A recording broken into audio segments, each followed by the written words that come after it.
নমস্কার বন্ধুরা, আমি শিখা আর আপনারা দেখছেন রূপ গার্ডেন্স। আর আমি এখন কিছু গাছ লাগাচ্ছি, যেহেতু ওয়েদারটা এত সুন্দর, ঝিরিঝিরি বৃষ্টি হচ্ছে।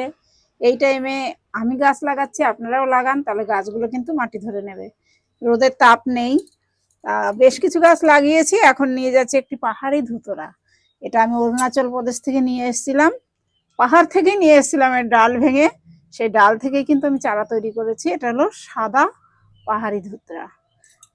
সাদাটা আমার ছিল না, তাই আমি নিয়ে এসেছি। একটি আমি মাটিতে লাগাবো, একটি টবে থাকবে। আর আমার এক দিদি ভাই চেয়েছেন, সেই দিদি ভাইয়ের জন্য রেখে দিচ্ছি, আরো 3টি থাকছে এক্সট্রা। তা আপনারা যারা নিতে ইচ্ছুক অবশ্যই আসুন। সেই দিদি ভাইকেও বলছি আপনি আসুন, নিয়ে যান পাহাড়ি সাদা ধুতরা। ফুলগুলো হলে খুব সুন্দর লাগে দেখতে। এবার এটাকে আমি তুলে নেব, অনেক দূর শিকড় চলে গেছে। তুলে নিলাম একটি চারা, আরো 3টি থাকলো।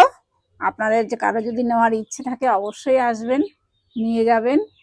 বাড়িতে লাগালে গাছ ভর্তি অজস্র ফুল হয়, কিন্তু খুবই সুন্দর লাগে।